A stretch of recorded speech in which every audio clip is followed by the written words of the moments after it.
الرحمن وصلى الله على رسوله محمد النبي الرحمن وعلى آله وأصحابه خيار الأمة وسلم عليهم تسليما كثيرا.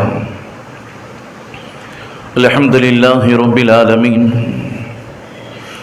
والصلاة والسلام على سيد المرسلين وعلى آله وأصحابه أجمعين.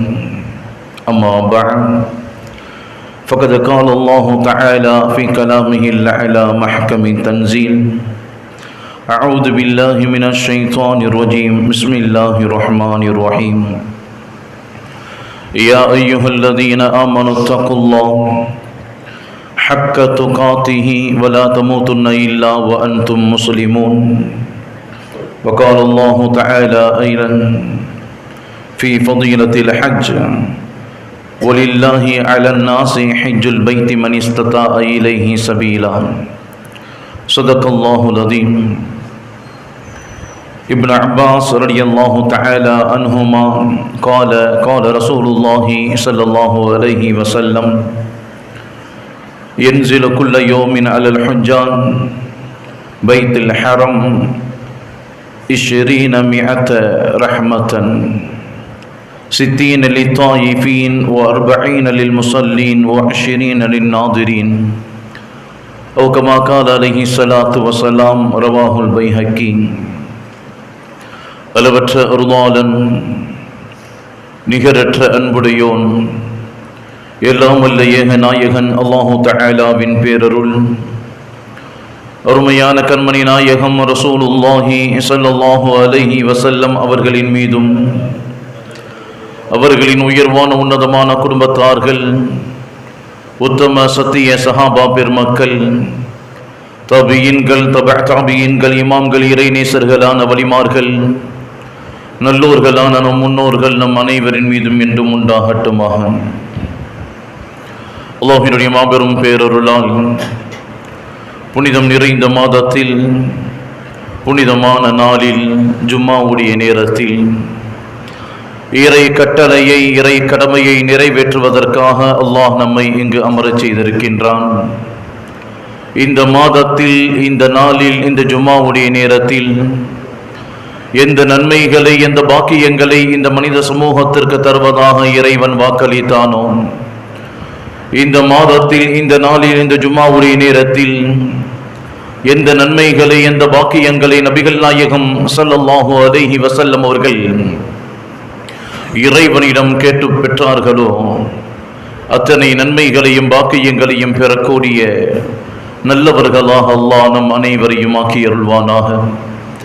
வாழும் காலம் முழுக்க லா இலாஹ இல்லல்லாஹ் முஹம்மது ரசூலுல்லாஹ் என்ற உயர் கலிமாவின் அடிப்படையில் வாழ்ந்து, அதே கலிமாவோடு இந்த உலகத்தை விட்டும் விடை பெறக்கூடிய உத்தமர்களாக அல்லாஹ் நம் அனைவரையும் ஆக்கி அருள்வானாக. கண்ணியத்திற்குரிய பெருமக்களே,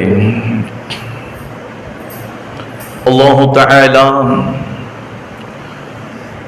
இந்த மனித சமூகத்திற்கு வழங்கி இருக்கின்ற வழிபாட்டு முறைகளாகட்டும், அல்லாஹு தஆலா இந்த மனித சமூகத்திற்கு வழங்கி இருக்கின்ற வாழ்க்கை முறைகளாகட்டும், இறைவன் நம்மை ஏற்று நடக்க சொன்ன ஏவல்களாகட்டும், விலகி வாழச் சொன்ன விலக்கல்களாகட்டும், இப்படி இறைவனுடைய ஒவ்வொரு இறை கட்டளையின் பின்னணியிலும் பல உன்னதமான தத்துவங்களை, பயன்பாடுகளை, பாக்கியங்களை அல்லாஹ் அதற்குள் பொதிந்து வைத்திருப்பான்.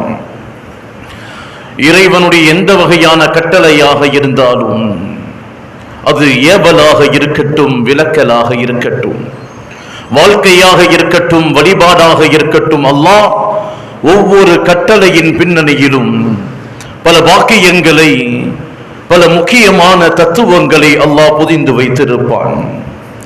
அந்த வழிகாட்டுதல்களை, அந்த கட்டளையை மனித சமூகம் பின்பற்றி வாழுகின்ற போது அந்த மனித சமூகத்திற்குண்டான மாண்புகளும் உயர்வுகளும் அதில் உள்ளது என்பது யாராலும் மறுக்கப்பட முடியாத உண்மை.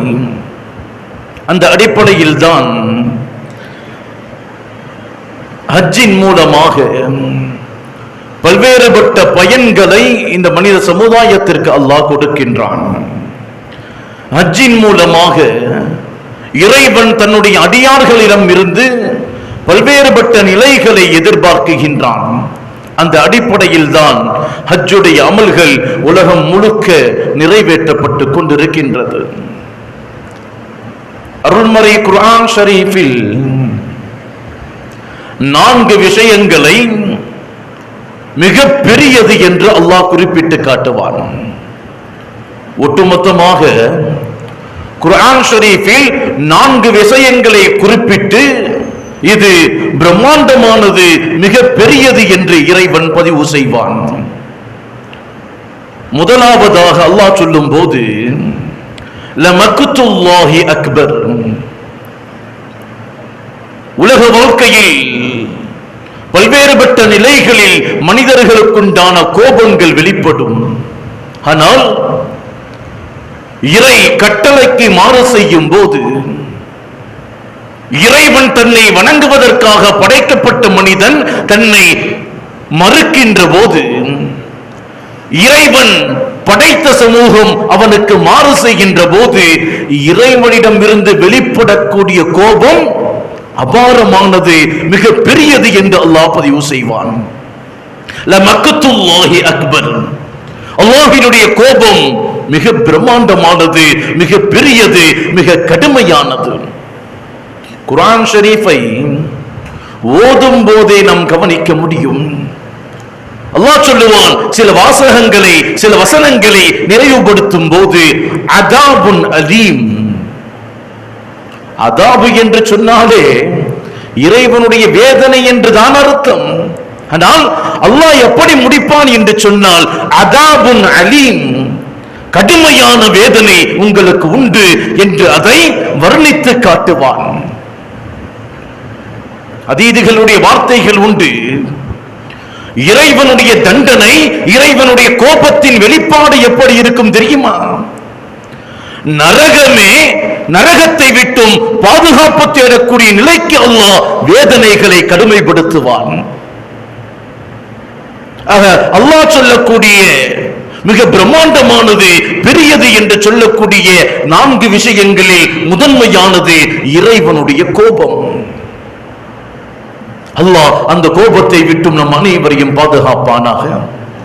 ஏனென்று சொன்னால் நபிகள் நாயகம் ஸல்லல்லாஹு அலைஹி வஸல்லம் அவர்கள் கூறினார்கள், நாளை மறுமையில் அல்லாஹ் ஒரு அடியானை, ஒவ்வொரு அடியானையும் நேரடியாகவே விசாரிப்பான். ஒவ்வொரு அடியானிடத்திலும் நேரடியாக முகம் பார்த்து அல்லாஹ் அவனுடைய செயல்பாடுகளை விசாரிப்பான் என்று சொன்னார்கள். இப்படி விசாரிக்க ஆரம்பித்து விட்டால் இறை கோபத்தின் காரணமாக யாரும் தப்பித்து விட முடியாது. சுமார் 70,000க்கும் மேற்பட்டவர்கள் இறைவனுடைய கேள்வி கணக்கு இல்லாமல் சுவனத்திற்குள் செல்வார்களே, அவர்களில் உங்களையும் ஆக்கிக் கொள்ளுங்கள் என்று சொன்னார்கள் நபிகள் நாயகம் ஸல்லல்லாஹு அலைஹி வஸல்லம் அவர்கள். அப்படிப்பட்டவர்களின் கூட்டத்தில் அல்லாஹ் நம்மை ஆக்குவானாக.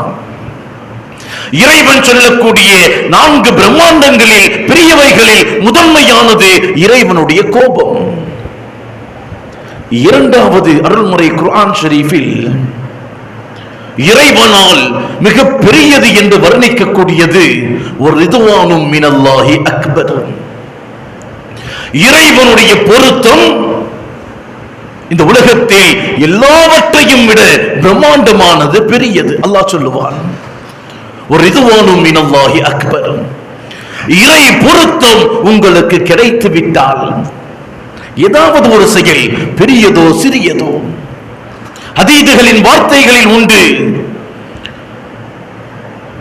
ஒரு நாய்க்கு தண்ணீர் கொடுத்த விபச்சாரி சுவனத்திற்குள் சென்றால் என்பதெல்லாம் சிறிய விஷயமாக இருக்கும், சிறிய அமலாக இருக்கும், 2 ரக்காயத்தாக இருக்கும், 1 ரூபாய் தானமாக இருக்கும். இறைவன் எதை பொருந்திக் கொள்வான் என்பது நமக்கு தெரியாது. அப்படி பொருந்திக் கொண்டால் இந்த உலகம் மாத்திரமல்ல, மறுமையும் அந்த மனிதனுக்கு கிடைத்ததை போன்று அல்லாஹ் எனவே தான் சொல்லுவான், இரண்டாவது விஷயம் ஒரு ரிதுவானும் மினல்லாஹி அக்பர், இந்த உலகத்தில் மிக பெரியது, பிரம்மாண்டமானது இறைவனுடைய பொருத்தம். மூன்றாவது அல்லாஹ் சொல்லுவான், இந்த உலகத்தில் பிரம்மாண்டமானது மிக பெரியது. வலதிக்ருல்லாஹி அக்பர். அல்லாஹ்வினுடைய பெயர், அல்லாஹ்வினுடைய சிந்தனை, அல்லாஹ்வினுடைய திக்ர், அல்லாஹ்வினுடைய எண்ணம், அல்லாஹ்வினுடைய நெருக்கம் ஒரு மனிதருக்கு மிகப்பெரியது. அல்லாஹ்வினுடைய நேசம் ஒருவனுக்கு கிடைத்து விட்டால், ஹதீதுகளுடைய வார்த்தையில் பெருமானார் சொல்லுவார்கள், இறைவன் உங்களை நேசித்து விட்டால், இறைவன் உங்களை பிரியப்பட்டு விட்டால், இறைவனுடைய நாமம் நெருக்கம் உங்களுக்கு கிடைத்து விட்டால், நீங்கள் பேசும் வார்த்தையாக அல்லாஹ் மாறி விடுவான். நீங்கள் பிடிக்கும் கரமாக அல்லாஹ் மாறி விடுவான். நீங்கள் நடக்கும் கால்களாக இறைவன் மாறி விடுவான். வலதிக்ருல்லாஹி அக்பர். இறைவன் அருள்மறை குர்ஆன் ஷரீஃபில் எடுத்து காட்டக்கூடிய மூன்றாவது விஷயம் இறைவனுடைய பெயர், இறைவனுடைய சிந்தனை, இறைவனுடைய திக்ர். அந்த அடிப்படையில் அல்லாஹ் நான்காவது மிக பிரம்மாண்டத்தை சொல்லுவான். யௌமுல் ஹஜ்ஜில் அக்பர். ஹஜ்ஜுடைய அமல்கள், ஹஜ்ஜுடைய வணக்கம், ஹஜ்ஜுடைய வழிபாடுகள் மிக பிரம்மாண்டமானது. இறைவனின் கோபம் எப்படி பிரம்மாண்டமானதோ பெரியதோ, இறைவனின் பொருத்தம் எப்படி பிரம்மாண்டமானதோ பெரியதோ, இறைவனுடைய திக்ர் நாமம் எப்படி பிரம்மாண்டமானதோ பெரியதோ, அந்த அடிப்படையில் யௌமுல் ஹஜ்ஜில் அக்பர், ஹஜ்ஜுடைய வழிபாடுகள், ஹஜ்ஜுடைய வணக்கம் இறைவனுடைய பார்வையில் மிக பிரம்மாண்டமானது. ஹஜ்ஜுடைய வணக்கம் சாதாரணமானது அல்ல. பணத்தாலோ திறமையாலோ கிடைக்கக்கூடிய வாய்ப்பு என்பது ஹஜ் அல்ல. இறைவன் யாரை தேர்ந்தெடுப்பானோ, இறைவன் யாரை பொறுக்கி எடுப்பானோ அவர்களுக்கு அல்லாஹ் கொடுக்கக்கூடிய பாக்கியம் ஹஜ்ஜுடைய பாக்கியம். பணம் என்பதெல்லாம் துணை காரணமாகவே தவிர அசலானவைகள் அல்ல. ஒருவர் ஹஜ் செய்ய வேண்டும் என்று சொன்னால், இறை பாதையில் இறை இல்லத்தை கஅபாவை நெருங்க வேண்டும் என்று சொன்னால் அல்லாஹ்வினுடைய நாட்டம் இருக்க வேண்டும். அல்லாஹ் நாடினாலே தவிர யாரும் அந்த பூமியை கூட நெருங்க முடியாது, நெருங்க முடியாது.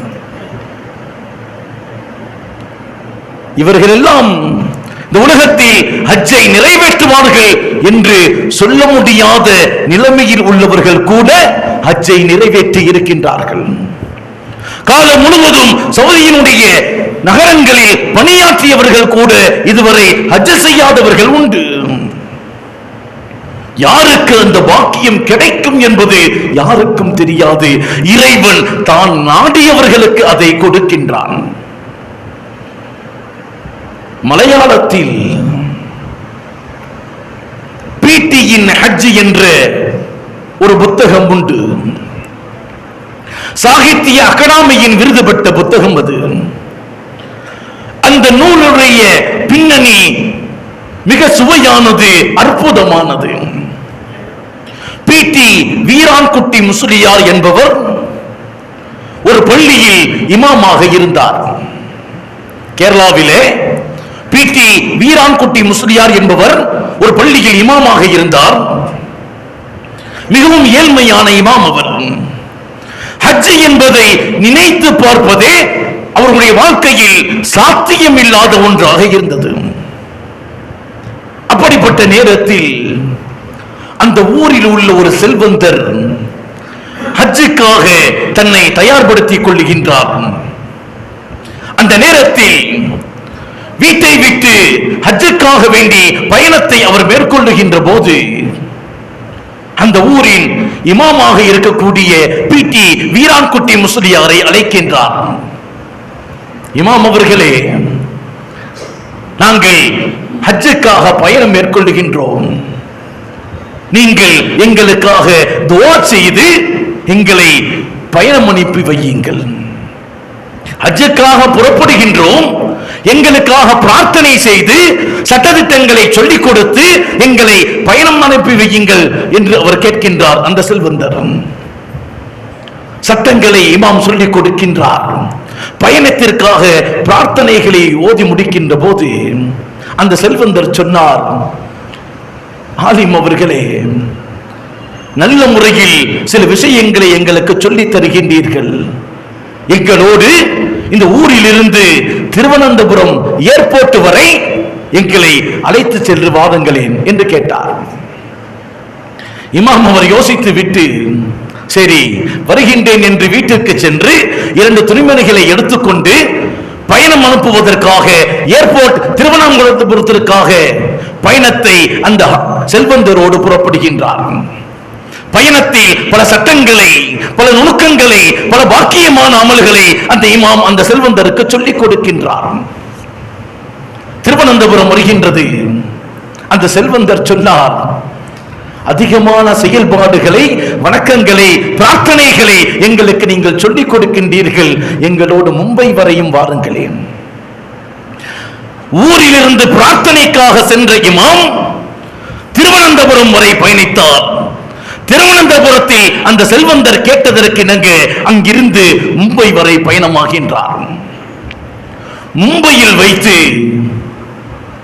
அந்த செல்வந்தர் சொன்னார், எங்களோடு ஹஜ்ஜுக்கும் வந்து விடுங்கள். உங்களோடு நாங்கள் பயணித்தால், உங்களோடு எங்களுடைய பிரயாணம் அமைந்தால் பல செயல்பாடுகளை முழுமையாக நாங்கள் செய்வோம். அந்த காலம் பாஸ்போர்ட்டுகள் எல்லாம் தேவையில்லை. கப்பலில் இடம் கிடைத்தால் போதும். அந்த செல்வந்தர் கப்பலின் ஓனர்களிடம் பேசி இமாமுக்கான சீட்டையும் உறுதிப்படுத்தினார். வழி அனுப்ப வந்த இமாம் பயணத்தோடு சேர்ந்து ஹஜ்ஜை நிறைவேற்றி ஊருக்கு திரும்பினார் என்பது பிடி வீரான்குட்டி முஸ்லியாரின் புத்தகத்தின் கரு. அன்பானவர்களே, யாருக்கு அந்த பாக்கியம் கிடைக்கும் என்பதெல்லாம் நினைத்து கூட பார்க்க முடியாத ஒன்று. யாருக்கு கிடைக்கும் என்பது தெரியாது. அதே நேரத்தில் எத்தனையோ முயற்சிகள் செய்தாலும், எத்தனையோ பணங்களை செலவழித்தாலும் ஹஜ்ஜுடைய உம்ராவுடைய பாக்கியங்கள் கிடைக்காமல் இருப்பவர்கள் இன்று ஏராளம். ஏனென்று சொன்னால், நம்முடைய முயற்சியால், நம்முடைய செல்வத்தால், நம்முடைய பாரம்பரியத்தால், நம்முடைய பதவியால் இந்த பாக்கியம் கிடைக்காது. இந்த பாக்கியம் கிடைக்காது. 3 காரியங்களுக்காக அல்லாஹ் மனிதர்களிடமிருந்து தேர்வு செய்கின்றான். 3 விஷயங்களுக்காக மனிதர்களிடமிருந்து அல்லாஹ் சிலர்களை தேர்வு செய்கின்றான். முதலாவது நபித்துவம், இறைவனுடைய மார்க்கத்தை போதனை செய்வதற்காக, இறைவனுடைய சட்டதிட்டங்களை மக்களுக்கு போதனை செய்வதற்காக சில நபர்களை அல்லாஹ் மனிதர்களிடமிருந்து தேர்ந்தெடுக்கின்றான். பெருமானா ஸல்லல்லாஹு அலைஹி வஸல்லம் அவர்கள் இந்த உலகத்திற்கு வந்த நோக்கமே குர்ஆன் ஷரீஃபை தெளிவுபடுத்துவதற்காகத்தான். இறைவன் ஒருவன் என்று சொல்வதற்கோ, இறைவன் இருக்கின்றான் என்று சொல்வதற்கோ பெருமானார் வரவில்லை. மா நுஸில இலைஹிம் லிதுபய்யின லின்னாஸ், அல்லாஹ் சொல்லுவான், எந்த ஒன்றை வேதமாக அல்லாஹ் இறக்கி இருக்கின்றானோ அதை தெளிவுபடுத்துவதற்காகத்தான் பெருமானாரே. இறைவன் ஒருவன் என்று சொல்வதற்கு வரவில்லை. ஏனென்று சொன்னால், நபியின் தந்தையின் பெயரே அப்துல்லா என்றுதான் வைத்திருந்தார்கள், அல்லாஹ்வினுடைய அடிமை என்று. பெருமானாருக்கு முன்பே இறைவன் ஒருவன் என்பதை உணர்ந்திருந்தவர்கள் அந்த மக்கத்து காஃபிர்கள். கஅபாவை சுற்றி 365க்கும் மேற்பட்ட சிலைகளை வைத்திருந்தார்களே, காரணம் என்ன சொன்னார்கள்? இந்த சிலைகள் இறைவனிடத்தில் எங்களுக்காக முறையிடும் என்றுதான் சொன்னார்களே தவிர இறைவனை மறுக்கவில்லை. மிக கொடிய ஃபிர்அவுன், கொடுமையான ஃபிர்அவுன், கொடுமையான ஆட்சியாளர். அவன் சொன்ன வார்த்தை என்ன தெரியுமா? நான் அல்லாஹ்னு சொல்லல, நான் அல்லாஹ்னு சொல்லல. ஃபிரௌன் சொன்ன வார்த்தை அன ரப்புக்குமுல் அலா, நான் உயர்ந்த படைப்பாளி, நான் உயர்ந்த தலைவன் என்றுதான் சொன்னான், அல்லாஹ்னு சொல்லல. ஆக 3 நபர்களை அல்லாஹ் மனிதர்களிடமிருந்து தேர்வு செய்கின்றான். முதலாவது நபித்துவத்திற்காக, இறைவனுடைய தூதை மக்களிடம் போதனை செய்வதற்காக. அல்லாஹ் குர்ஆன் ஷரீஃபில் சொல்லும்போது அல்லாஹு யஸ்தஃபி மினல் மலாயிகத்தி ருசுலஹு வ மினன் நாஸ், தன்னுடைய தூதத்துவத்தை வெளிப்படுத்துவதற்காக மக்களிடம் போதனை செய்வதற்காக மனிதர்களிடமிருந்து நபிமார்களை அல்லாஹ் தேர்வு செய்கின்றான். இரண்டாவது, இறைவனுடைய மார்க்கத்தை கற்பதற்காக, மார்க்க கல்வியை பெற்றுக் கொள்வதற்காக மனிதர்களிடமிருந்து அல்லாஹ் சிலர்களை தேர்வு செய்கின்றான். மூன்றாவது, ஹஜ்ஜுடைய பயணத்திற்காக. ஒருவர் ஹாஜியாக வேண்டும் என்று சொன்னால் ஒருவரின் பயணம் சரியாக அமைந்து ஹஜ்ஜே மக்பூலாக மப்ரூராக பாவங்கள் மன்னிக்கப்பட்ட ஹாஜியாக அவர் திரும்ப வேண்டும் என்று சொன்னால் அவரை அல்லாஹ் தேர்ந்தெடுத்திருக்க வேண்டும். ஹஜ்ஜுக்கு செல்பவர்கள் இதை உணர்ந்து கொள்ள வேண்டும். ஒன்றுக்கு பல முறைகள் ஹஜ்ஜை நிறைவேற்றுபவர்கள் இதை உணர்ந்து கொள்ள வேண்டும். இறைவன் தேர்ந்தெடுக்காமல் யாரும் ஒரு முறை கூட அந்த இடங்களை தொட்டுவிட முடியாது. ஏராளமான சிறப்புகள். ஹஜ் என்பது மிக பெரும் தனித்தன்மை உடையது. இஸ்லாமிய அடிப்படை 4 கடமைகளை இருந்தும் வடிவத்தால், செயல்முறைகளால், நடவடிக்கைகளால் முற்றிலும் வேறுபட்ட மாறுபட்ட உன்னதமான கடமை ஹஜ்ஜுடைய கடமை. குர்ஆன் ஷரீஃபில் தொழுகையை குறித்து அல்லாஹ் சொல்லும் போது அதன் துவக்கத்திலேயே தொழுகையை அறிமுகப்படுத்தும் போதே நீங்கள் தொழுதால் என்ன நன்மை என்பதை சொல்லிவிடுவான். தொழுகையை நிலைநாட்டுங்கள். இன்ன ஸலாத், நிச்சயமாக தொழுகை, தன்ஹா அனில் ஃபஹ்ஷாஇ வல் முன்கர், மானக்கேடான அருவருக்கத்தக்க தீய கெட்ட விஷயங்களை விட்டும் தொழுகை உங்களை பாதுகாக்கும்.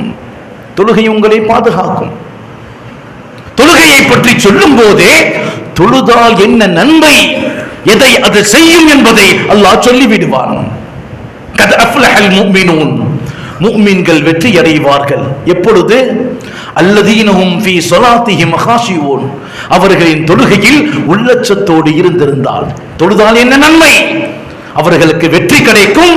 கெட்ட மானக்கேடான அருவருக்கத்தக்க விஷயங்களிலிருந்து அவர்களை பாதுகாக்கும். அதே போன்று நோன்பை குறித்து அல்லாஹ் சொல்லும் போது, யா அய்யுஹல்லதீன ஆமனூ, ஈமான் கொண்டவர்களே, குத்திப அலைக்குமுஸ் ஸியாம் கமா குத்திப அலல்லதீன மின் கப்லிக்கும் லஅல்லக்கும் தத்தகூன், முன்னால் உள்ள சமுதாயத்திற்கு எப்படி நோன்பு கடமையோ அது போன்று உங்களுக்கும் நோன்பு கடமை. நீங்கள் நோன்பை நோட்டால் என்ன கிடைக்கும்? லஅல்லக்கும் தத்தகூன், நீங்கள் இறையச்சம் உள்ளவர்களாக ஆகலாம். ஜகாத்தை குறித்து அல்லாஹ் சொல்லும் போது, குது மின் அம்வாலிஹிம் ஸதகத்தன் துதஹிருக்கும் வ துஸக்கிக்கும் பிஹா வ ஸல்லி அலைஹிம், ஜகாத்தை கொடுங்கள். அப்படி கொடுத்தால் என்ன கிடைக்கும் தெரியுமா? துதஹிருஹும், அதன் மூலம் உங்கள் பாவங்களை நீக்கி ஜகாத் உங்களை பரிசுத்தப்படுத்தும். வ துஸக்கியும் பிஹா, உங்கள் உள்ளங்களில் உள்ள கசடுகளை விட்டும் அது பரிசுத்தமாக்கும். உங்கள் செல்வங்களில் உள்ள கசடுகளை நீக்கி செல்வத்தை பரிசுத்தமாக்கும். வஸல்லி அலைஹிம் என்றெல்லாம் அருள்மறை குர்ஆன் ஷரீஃபில் தொழுதால் என்ன நன்மை, நோன்பு நோற்றால் என்ன நன்மை, ஜகாத் கொடுத்தால் என்ன நன்மை, அதை அந்த வசனங்களிலேயே அல்லாஹ் சேர்த்து சொல்லுவான். ஆனால் ஹஜ்ஜை பற்றி குறிப்பிடும் போது அதன் துவக்கத்திலேயே அல்லது அறிமுகப்படுத்தும் போதோ அல்லாஹ் அதனால் என்ன கிடைக்கும் என்று சொல்லாமல் இறைவன் என்ன பதிவு செய்வான் தெரியுமா? வஅத்திமுல் ஹஜ்ஜ வல் உம்ரத லில்லாஹ், இறைவனுக்காக ஹஜ்ஜையும் உம்ராவையும் நிறைவேற்றுங்கள். வலில்லாஹி அலன்னாசி ஹஜ்ஜுல் பைத்தி மன் இஸ்ததா இலைஹி சபீலா, இறைவனுக்காக வேண்டி ஹஜ்ஜுடைய பயணத்தை நீங்கள் மேற்கொள்ளுங்கள் என்று இறைவனுக்காக இதை செய்யுங்கள் என்று சொல்லுவான். தொழுகை இறைவனுக்காகத்தான், நோன்பு இறைவனுக்காகத்தான், ஜகாத் இறைவனுக்காகத்தான். ஆனால் இதை செய்தால் என்ன கிடைக்கும்? அல்லாஹ் சேர்த்தே சொல்லுவார், ஹஜ்ஜில் மாத்திரம்தான். ஹஜ் செய்தால் நானே கூடி அன அஜிஸ் பிஹி, அல்லாஹ் சொல்லுவான். பெருமானார் சொன்னார்கள், ஹஜ்ஜின் ஒப்புக்கொள்ளப்பட்ட ஹஜ்ஜினுடைய பிரதிபலன் என்ன தெரியுமா? கேள்வி கணக்கு இல்லாத சுவனம் என்று சொன்னார்கள் நபிகள் நாயகம் ஸல்லல்லாஹு அலைஹி வஸல்லம். அது மாத்திரமல்ல, தொழுகை, நோன்பு போன்ற ஜகாத்துகள் எல்லாம் அதன் செயல் வடிவத்தோடு தான் கடமையாக்கப்பட்டது. முந்தைய சமுதாயங்களில் சிலர்களுக்கு தொழுகை இருந்தது, சிலர்களுக்கு ஜகாத் இருந்தது, சிலர்கள் நோன்பு நோற்றார்கள். நபி ஈசா அலைஹிஸ்ஸலாத்து வஸலாம் அவர்கள் தன்னுடைய தாயாரை பரிசுத்தப்படுத்துவதற்காக கை குழந்தையாக இருந்தபோது பேசிய வார்த்தைகளை அல்லாஹ் குர்ஆன் ஷரீஃபிலே பதிவு செய்வான். ஈசா அலைஹிஸ்ஸலாம் சொன்னாங்க, கால இன்னி அப்துல்லாஹ், நான் அல்லாஹ்வுடைய அடிமை, நான் அல்லாஹ்வுடைய அடிமை. ஆத்தானியல் கிதாப் வஜஅலனி நபியா. ஈசா அலைஹிஸ்ஸலாத்து வஸலாம் அவர்கள் சொன்ன வார்த்தை, ஆத்தானியல் கிதாப், அல்லாஹ் எனக்கு வேதத்தை கொடுத்தான், வஜஅலனி நபியா, என்னை நபியாக ஆக்கினார், வஜஅலனி முபாரக்கன் ஐனமா குன்து வஅௌசானி பிஸ்ஸலாத்தி வஸகாத்தி மா தும்து ஹய்யா. உயிர் வாழும் காலமெல்லாம் தொழுகையை நிலைநாட்டுமாறும் ஜகாத்தை கொடுக்குமாறும் இறைவன் எனக்கு வேதத்தின் வசனத்தை அறிவித்தான் என்று சொன்னார்களே நபி ஈசா அலைஹிஸ்ஸலாத்து வஸலாம். பனு இஸ்ரவேலர்களுக்கு தொழுகையும் ஜகாத்தும் கடமையாக்கப்பட்டிருந்தது. ஏன்? நபிகள் நாயகம் ஸல்லல்லாஹு அலைஹி வஸல்லம் அவர்கள் மிஅராஜுடைய பயணம் சென்றார்கள் அல்லவா? மிஅராஜுடைய பயணத்தை முடித்துவிட்டு பெருமானார் பெற்று வந்த பரிசு தொழுகை. ஆனால் அந்த பயணத்திற்கு முன்னதாகவே மஸ்ஜிதுல் ஹராமில் இருந்து பைத்துல் முகத்தஸுக்கு சென்ற நபிகள் நாயகம் ஸல்லல்லாஹு அலைஹி வஸல்லம் அவர்கள் மிஅராஜுடைய பயணத்திற்கு முன்னதாகவே பைத்துல் முகத்தஸில் வைத்து அத்தனை நபிமார்களுக்கும் தொழுகை நடத்தினார்களா இல்லையா?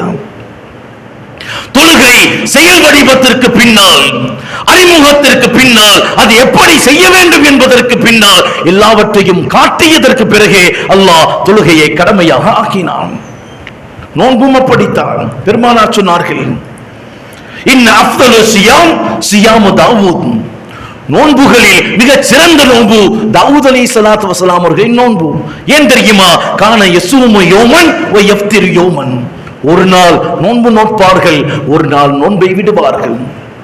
ஒரு நாள் விட்டு ஒரு நாள் இந்த உலகத்தில் இறைவனுக்காக நோன்பு நோட்டவர்கள் தாவூத் அலைஹிஸ்ஸலாத்து வஸலாம் அவர்கள் என்று நபிகள் நாயகம் ஸல்லல்லாஹு அலைஹி வஸல்லம் அவர்கள் புகழ்ந்து சொல்லிய வார்த்தை. கமா குதிப அலல்லதீன மின் கப்லிக்கும், நோன்பு குறித்து அல்லாஹ் சொல்லுவான், முன்னால் உள்ள சமுதாயத்திற்கு எப்படி கடமையோ அப்படி உங்களுக்கும் நோன்பு கடமை. ஆனால் ஹஜ் மாத்திரம்தான். செயல் வடிவம் பெறுவதற்கு முன்பாகவே இப்ராஹிம் அலைஹிஸ்ஸலாத்து வஸலாம் அவர்கள் மூலமாக அல்லாஹ் ஹஜ்ஜுக்கான அழைப்பை சொல்ல சொன்னான்.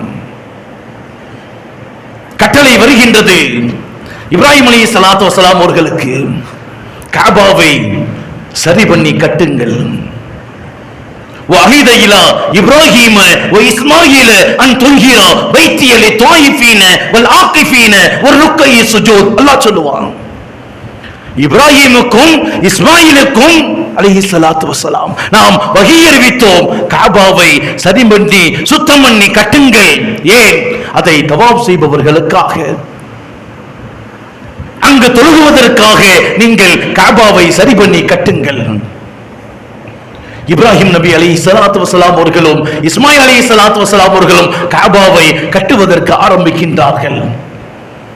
காபாவினுடைய ஆலயம் அந்த அடித்தளத்தை உயர்த்திய போது இருவரும் இறைவனிடத்தில் பிரார்த்தனை செய்தார்கள், ரப்பனா தகப்பல் மின்னா, எங்களிடம் இருந்து இதை ஏற்றுக்கொள்.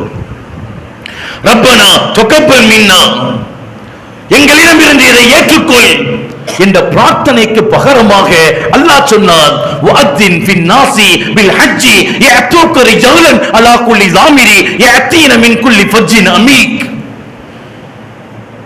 ஏற்றுக்கிறதெல்லாம் இருக்கட்டும், ஹஜ்ஜுக்காக அழைப்பை கொடுங்கள். பணி முடியவில்லை.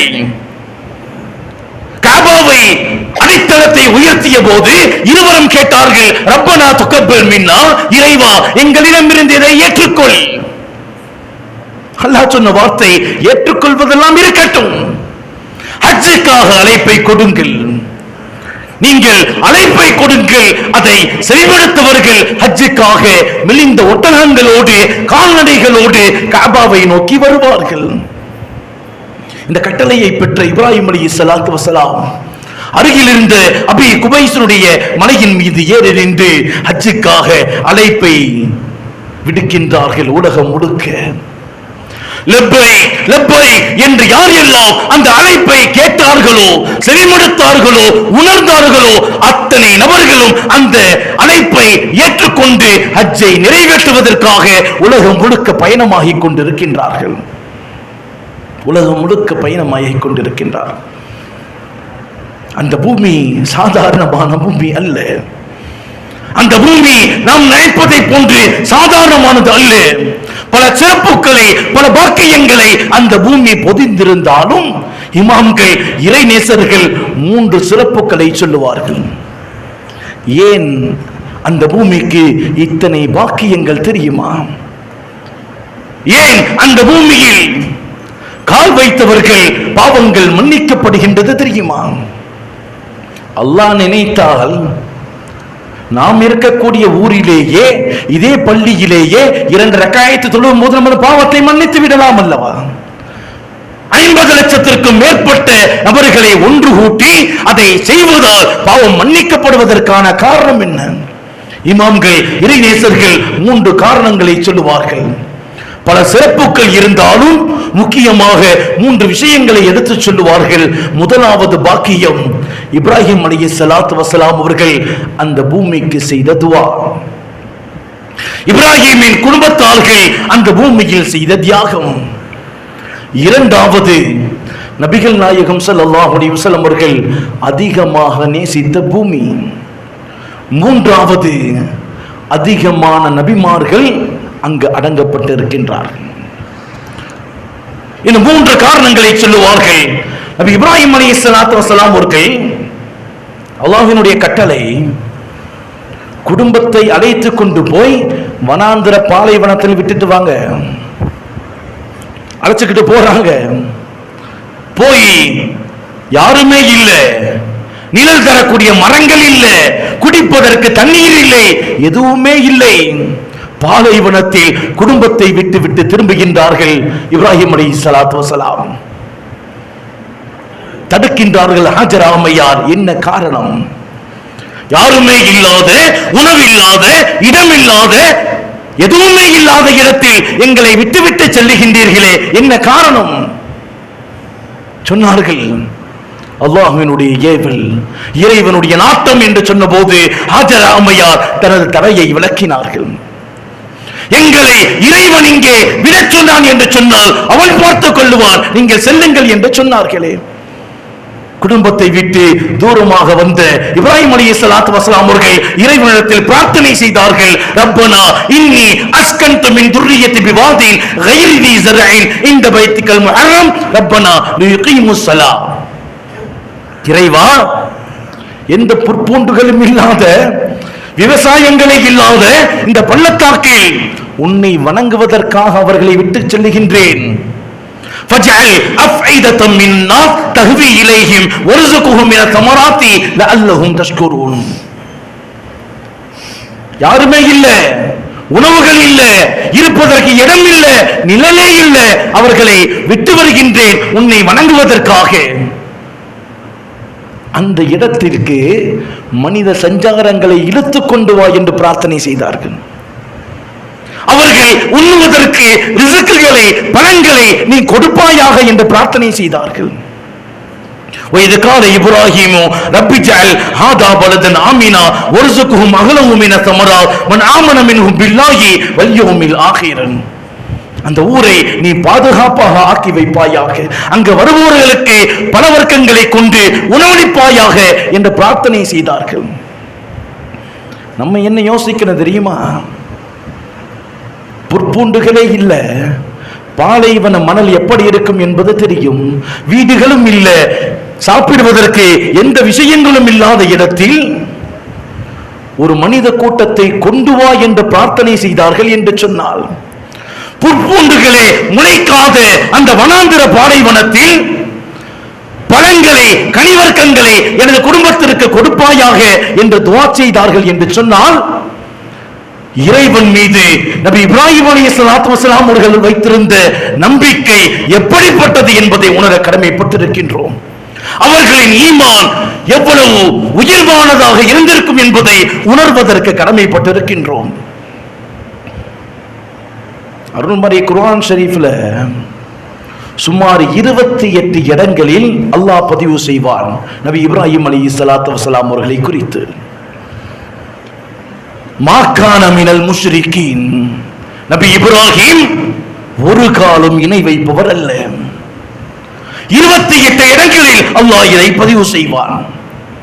அதிலும் குறிப்பாக சுமார் 4-5 இடங்களில் அல்லாஹ் பதிவு செய்வான் ஹனீஃபம் முஸ்லிமா, இப்ராஹிம் பரிசுத்தமான முஸ்லிம், பியூர் முஸ்லிம் என்பதை அல்லாஹ் பதிவு செய்கின்றான். அவர்களின் வழிகாட்டுதல்களில் தான் இந்த உலகத்தில் அத்தனை செயல்பாடுகளும்.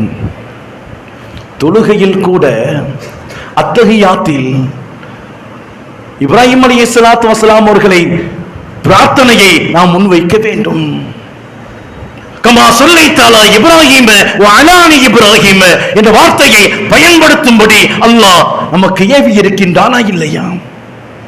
முதலாவது அந்த பூமியின் பாக்கியத்திற்கான உதாரணத்தை இமாம்கள் நமக்கு சொல்வது இப்ராஹிம் அலைஹிஸ்ஸலாத்து வஸலாம் அவர்கள் செய்த பிரார்த்தனை. இரண்டாவது, அந்த பூமியின் சிறப்பிற்கு காரணம் நபிகள் நாயகம் ஸல்லல்லாஹு அலைஹி வஸல்லம் அவர்கள் அதிகமாக நேசித்த பூமி. அப்துல்லாஹ் இப்னு அதி இப்னு ஹம்ரா ரலியல்லாஹு தஆலா அவர்கள் பதிவு செய்வார்கள், நபிகள் நாயகம் ஸல்லல்லாஹு அலைஹி வஸல்லம் அவர்கள் மக்கத்து காஃபிர்களுடைய நெருக்கடியின் காரணத்தால் மக்காவை விட்டும் மதீனாவிற்கு ஹிஜ்ரத் செய்கின்றார்கள். அந்த நேரத்தில் மக்காவினுடைய எல்லையில் வந்த பெருமானார் ஸல்லல்லாஹு அலைஹி வஸல்லம் அவர்கள் கஸ்வாவினுடைய ஒட்டகத்தில் அமர்ந்திருந்த பெருமானார் ஸல்லல்லாஹு அலைஹி வஸல்லம் அவர்கள் திரும்பி மக்காவை பார்த்தார்கள். எதிரிகளின் அச்சத்தோடு, எதிரிகளின் கஷ்டத்தோடு, எதிரிகள் தனக்கு கொடுத்த சிரமங்களை தாங்கிக் கொண்ட போது அல்லாஹ் ஹிஜ்ரத்திற்கான அனுமதியை கொடுக்கின்றார். மக்காவை விட்டு வெளியேறுகின்றார்கள். எல்லையில் வந்த பெருமானார் திரும்பி மக்காவை பார்த்து சொன்னார்கள், ஃபகால வல்லாஹி இன்னக லகைருல் அர்தில்லாஹ், இந்த உலகத்தில் பூமியில் இறைவனுக்கு மிக பிடித்த சிறந்த பூமி நீதான். வஹப்புல் அர்தி இலைய, எனக்கு அதிகமான நேசத்திற்குரிய பூமி நீதான். வலவுலா அன் அஹ்லக அக்ரஜூனி மின்க மா அக்ரஜத மின்க, பெருமானார் சொன்ன வார்த்தை. என்னுடைய இந்த சமூகம் ஊரை விட்டும் என்னை வெளியேற்றவில்லை என்று சொன்னால் ஒரு காலம் இந்த பூமியை விட்டும் நான் வெளியேறி இருக்க மாட்டேன் என்று சொன்னார்கள் நபிகள் நாயகம் ஸல்லல்லாஹு அலைஹி வஸல்லம். மக்காவினுடைய பாக்கியத்திற்கு முதல் ஆதாரம் நபி இப்ராஹிம் அலைஹிஸ்ஸலாத்து வஸலாம் அவர்களின் பிரார்த்தனை. இரண்டாவது ஆதாரம் பெருமானார் ஸல்லல்லாஹு அலைஹி வஸல்லம் அவர்கள் அதிகமாக நேசித்த பூமி. அது மாத்திரமல்ல, பெருமானார் ஸல்லல்லாஹு அலைஹி வஸல்லம் அவர்கள் மற்ற இடங்களை காட்டிலும் ஹரமனுடைய எல்லைகளுக்கு சிறு விதிவிலக்குகளை கொடுத்திருந்தார்கள். ஸலாத்து ஸாஅத்துன் நானா ரசூலுல்லாஹி ஸல்லல்லாஹு அலைஹி வஸல்லம் அன் நுஸல்லி ஃபீஹின்ன, 3 நேரங்களில் தொழுக கூடாது என்பது பெருமானார் ஸல்லல்லாஹு அலைஹி வஸல்லம் அவர்கள் கட்டளை. சூரியன் உதயமாகும் போது, சூரியன் உச்சியில் இருக்கும் போது, சூரியன் மறையும் போது. ஆனால் இந்த தடை கஅபாவுக்கு இல்லை. எந்த நேரத்திலும் எந்த நிலையிலும் நீங்கள் கஅபாவை சுற்றி தொழுது கொண்டே இருக்கலாம், தவாஃப் செய்து கொண்டே இருக்கலாம் என்ற அனுமதியை பெருமானார் சொன்னார்கள். அது மாத்திரமல்ல, தன்னவு அஹதுன் தாஃப பிஹாதல் பைத் வஸல்லா ஆயத்தின் ஸஆ மினல் லைலி வன் நஹார், கஅபாவை யார் தவாஃப் செய்தாலும் அவர்களை தடுத்து விடாதீர்கள். எப்பொழுது அது தடையாகின்றதோ கியாமத்தை எதிர்பாருங்கள் என்ற பெருமானாரின் எச்சரிக்கையை இமாம்கள் இறைநேசர்கள் நமக்கு சொல்லி தருவார்கள். முதலாவது இப்ராஹிம் நபியின் பிரார்த்தனை. இரண்டாவது நபிகள் நாயகம் ஸல்லல்லாஹு அலைஹி வஸல்லம் அவர்கள் அதிகம் நேசித்த பூமி. மூன்றாவது சிறப்பு என்ன தெரியுமா? அதிகமான நபிமார்கள் கஅபாவை சுற்றி அடங்கப்பட்டிருக்கின்றார்கள். அதிகமான நபிமார்களின் வணக்க ஸ்தலங்கள் காபாவை சுற்றி அமைந்திருக்கின்றது. இது மாபெரும் பாக்கியம் என்பதை இறை நேசர்கள் நமக்கு சொல்லித் தருகின்றார்கள். இன்ன கபர இஸ்மாயில் அலைஹிஸ்ஸலாம், நபி இஸ்மாயில் அலைஹிஸ்ஸலாத்து வஸலாமுடைய கபர் ஃபில் ஹஜ்ரி தஹ்தல் மீசாப், காபாவில் ஒரு தங்கமான ஒரு பைப்பு ஒன்று பொருத்தப்பட்டிருக்கும். அந்த பைப்புக்கு நேராக கீழாக நபி இஸ்மாயில் அலைஹிஸ்ஸலாத்து வஸலாமுடைய கபரை அல்லாஹ் மறைத்து வைத்திருக்கின்றான். அது மாத்திரமல்ல, இன்னல் ஹதீம பைனல் ஹஜ்ரில் அஸ்வதி கபர 70 நபியா, 70 நபிமார்களின் கபர்கள் ஹதீமுக்கும் ஹஜ்ருல் அஸ்வதிற்கும் மத்தியில் அல்லாஹ் மறைத்து வைத்திருக்கின்றான். இப்படி ஏராளமான சிறப்புகள் நபிமார்கள் அங்கு அடங்கி இருப்பதால், நபிமார்களின் வணக்கத்தான இடங்களின் பொருட்டால் அல்லாஹ் அங்கு செல்பவர்களுடைய பாவங்களை மன்னிக்கின்றான், பாவங்களை மன்னிக்கின்றான். இவை ஏராளமான விஷயங்களை சொல்லிக் கொண்டே போகலாம். இதையெல்லாம் விட ஆச்சரியம் என்ன தெரியுமா? நபி இப்ராஹிம் அலைஹிஸ்ஸலாத்து வஸலாம் அவர்களுடைய வாழ்க்கையின் பின்னணியில் நபிகள் நாயகம் ஸல்லல்லாஹு அலைஹி வஸல்லம் அவர்கள் வரை, ஏன் கியாமத் வரை வரக்கூடிய அத்தனை இஸ்லாமியர்களின் வழிபாடாகவே அல்லாஹ் மாக்கினான். மகாமு இப்ராஹிம், இப்ராஹிம் அலைஹிஸ்ஸலாத்து வஸலாம் அவர்கள் ஏறி நின்று கஅபாவை கட்டிய அந்த கல், நீங்கள் 7 முறை தவாஃப் சுற்றினால் கடைசியாக அந்த கல்லுக்கு 10 பக்கத்தில் 2 ரக்காயத்தை தொழுக வேண்டும். தொழுதால் மாத்திரமே அந்த தவாஃப் பரிபூர்ணமாகும். இப்ராஹிம் அலைஹிஸ்ஸலாத்து வஸலாம் அவர்கள் ஷைத்தானுக்காக விரட்டுவதற்காக எரிந்த அந்த கல்லுடைய இடம் இன்று அத்தனை ஹாஜிகளும் ரம்யுல் ஹிஜார் கல்லெறியும் இடமாக, தனது மகனுக்கு பசிக்காக தாகத்தை நீக்குவதற்காக ஹஜரா அம்மையார் சஃபாவுக்கும் மர்வாவுக்கும் மத்தியில் ஓடிய ஓட்டம் இன்று அத்தனை ஹாஜிகளும் ஹஜ் செய்தாலும் சரி, உம்ரா செய்தாலும் சரி, அதை செய்ய வேண்டும். சில விஷயங்களில் அறிவுபூர்வமாக மார்க்கத்தில் சிந்திக்க கூடாது. அப்படி சிந்தித்தால் அது வழிகேட்டுக்கு நம்மை அழைத்து செல்லும். அந்த காலத்துல தண்ணீர் இல்ல, மகனுக்கு தாகம், தேடி ஓடினார்கள் சஃபாவுக்கும் மர்வாவுக்கும் மத்தியில். திரும்பும் இடமெல்லாம் ஜம்ஜம் கேணுகள். ஓடுவதற்கு என்ன காரணம்? அல்லாஹ்வின் கட்டளை, அந்த நபியினுடைய குடும்பத்தின் தியாகம், பெருமானார் செய்து காட்டிய வழிமுறை, அப்படியே செய்ய வேண்டும். தொழுகிறோம்ல, லுஹர் அசருக்கு மட்டும் சத்தமா ஓத மாட்டோம். ஃபஜருக்கு சத்தம் போட்டு இமாம் ஓதுவார்கள், பின்னாடி தொழுகுவோம். மகரிப் இஷாவுக்கு சத்தம் போட்டு இமாம் ஓதுவார்கள், பின்னாடி தொழுகுவோம். லுஹருக்கு அசருக்கு அறிவுபூர்வமா யோசிச்சா இந்த லுஹருக்கு அசருக்கு தான் அதிகமான சத்தங்களாக இருக்கும். ஃபஜருக்கு அமைதியாக இருக்கு, மகரிப் இஷால் அமைதியாக இருக்கு. ஏன் சத்தம் போட்டு ஓதணும்? பெருமானார் அப்படி காட்டி தந்தார்கள். அல்லாஹ்வினுடைய கட்டளை அப்படியே செயல்பட வேண்டும். இதில் அறிவை கொண்டு போய் பூத்துவது எல்லாம் மார்க்கத்திற்கு அப்பாற்பட்ட விஷயம். அல்லாஹ் தஆலா மிகப்பெரிய குர்பானுடைய விஷயம். இப்ராஹிம் அலைஹிஸ்ஸலாத்து வஸலாம் அவர்கள் தன்னுடைய மகனை இறைவனுக்காக பலியிடுவதற்கு துணிந்த போது அல்லாஹ் இந்த சமுதாயத்திற்கு அதை குர்பானியான உல்ஹியா கடமையாகவே மாற்றினான். இப்படி ஏராளமான சிறப்புகள், வாக்கியங்கள் இந்த ஹஜ்ஜில் புதிந்து கிடக்கின்றன. ஹஜ்ஜை நிறைவேற்ற வேண்டும் என்ற ஆசை நமக்கு இருக்க வேண்டும். இரண்டாவது, பிரார்த்தனையில் இறைவா எனக்கும் அந்த பாக்கியத்தை கொடு என்பதாக கேட்டுக்கொண்டே இருக்க வேண்டும். சுலைமான் அலைஹிஸ்ஸலாத்து வஸலாம் உலகத்தையே ஆட்சி செய்தவர்கள். ஏன் அந்த ஆட்சியை கொடுத்தான் தெரியுமா? அல்லாஹ் குர்ஆன் ஷரீஃபில் அதை பதிவு செய்வா, கால ரப்பிக்ஃபிர்லி வஹப்லி முல்கல் லா யம்பகி லி அஹதின் மின் பஅதி. இறைவா எனக்கு ஆட்சி அதிகாரத்தை கொடு, எனக்கு பின்னால் அப்படி ஒரு ஆட்சி அதிகாரத்தை யாருக்கும் கொடுக்க மாட்டியே, அதை கொடு என்று பிரார்த்தனை செய்தார்கள் நபி சுலைமான் அலைஹிஸ்ஸலாத்து வஸலாம். காலித் இப்னு வலீத் அத்தனை பேருக்கும் தெரியும். ஹுதைபியா ஹிஜ்ரி 6க்கு பின்னால் இஸ்லாத்தை ஏற்றவர்கள். ஹிஜ்ரி 8வது வருடத்தில் முஅத்தா யுத்தத்தில் நபிகள் நாயகம் ஸல்லல்லாஹு அலைஹி வஸல்லம் அவர்களுடைய அமுதமான வாயால் சைஃபுல்லா, அல்லாஹ்வுடைய வாள் என்று பெயர் சூட்டப்பட்டவர்கள். ஹிஜ்ரி 6 இலிருந்து 21 வரை அவர்கள் கலந்து கொள்ளாத போரே இல்லை. அத்தனை போர்களிலும் மார்க்கத்திற்காக, இறை மார்க்கத்தை பாதுகாப்பதற்காக முன்வரிசையில் போரிட்டவர்கள் காலித் இப்னு வலீத். மரண படுக்கையில் கிடக்கின்றார்கள். சக்கராத்தினுடைய நிலை. காலித் இப்னு வலீத் தேம்பி தேம்பி அழுகின்றார்கள். குடும்பத்தார்கள் கேட்கின்றார்கள், ஏன் அழுகின்றீர்கள்? ஹிஜ்ரி 6 21 வரை மார்க்கத்திற்காக எல்லா போரிலும் முதல் வரிசையில் போர் செய்தேன்.